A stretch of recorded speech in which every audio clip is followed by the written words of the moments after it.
নমস্কার বন্ধুরা, সুমিতার রান্নাঘরে সবাইকে স্বাগত। আবারও চলে এসেছি তোমাদের সাথে নতুন একটা রেসিপি শেয়ার করতে। আজ তোমাদের সাথে শেয়ার করব চিকেন বিরিয়ানি রেসিপি।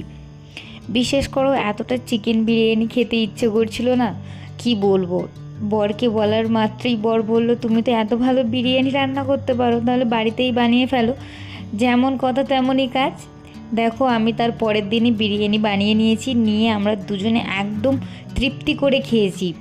বিশ্বাস করো, বিরিয়ানিটা এতটা ভালো হয়েছিল না, তোমরা না এইভাবে বানিয়ে খেলে তোমরা বুঝতেই পারবে না। চলো তোমরা বিরিয়ানির রেসিপিটা ঝটপট করে দেখে নাও, আর আমি ততক্ষণ খেতে থাকি।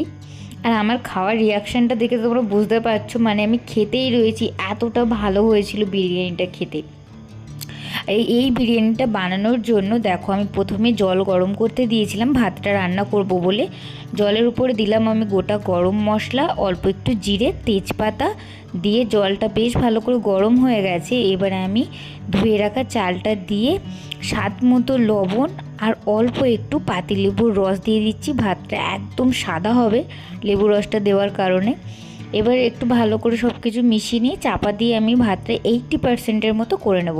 দেখো, আমার ভাতটা রেডি হয়ে গেছে। ভাতটা জল ঝাড়িয়ে রেখে দেব। দিয়ে এদিকে আমি আলুটা সিদ্ধ করতে বসাবো। তার জন্য ভাবছো কি, আলুটা সিদ্ধ করব বললাম বলে কড়াই তেল দিলাম কেন? দেখতে থাকো, দেখলেই বুঝতে পারবে। কড়াইতে বেশ কিছুটা তেল দিয়ে তার মধ্যে অল্প একটু ঘি দিয়ে, ঘিটা ভালো করে গলে গেছে।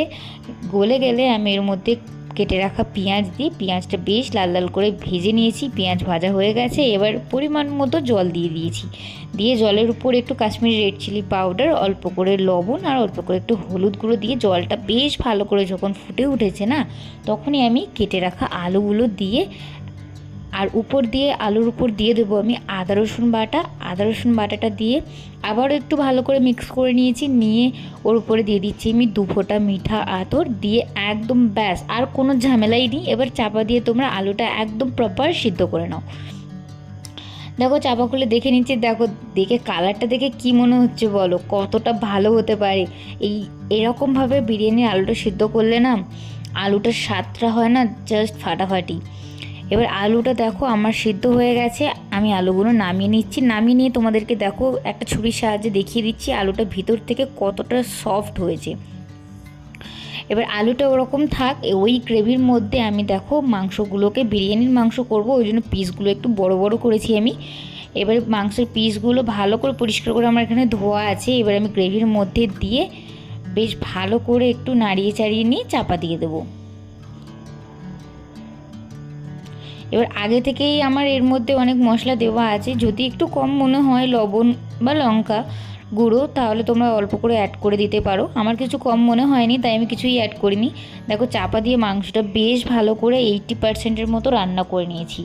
এবারে দেখো ঝোলটা কমে গিয়ে দেখো একদম তেল ওঠা ভাব হয়ে এসছে না, মাংসটা আমার প্রপার কষানো হয়ে গেছে। এবার ওই গ্রেভির মধ্যে আমি একটা টমেটো পেস্ট বানিয়ে রেখেছিলাম, সেই টমেটোর পেস্টটা দিয়ে দেবো। টমেটোর পেস্ট দিয়ে আবারও একটু ভালো করে মিশিয়ে নিয়ে চাপা দিয়ে মাংসটা এবার প্রপারভাবে সিদ্ধ করে নেবো, একদম পুরোপুরি সুসিদ্ধ করে নেব।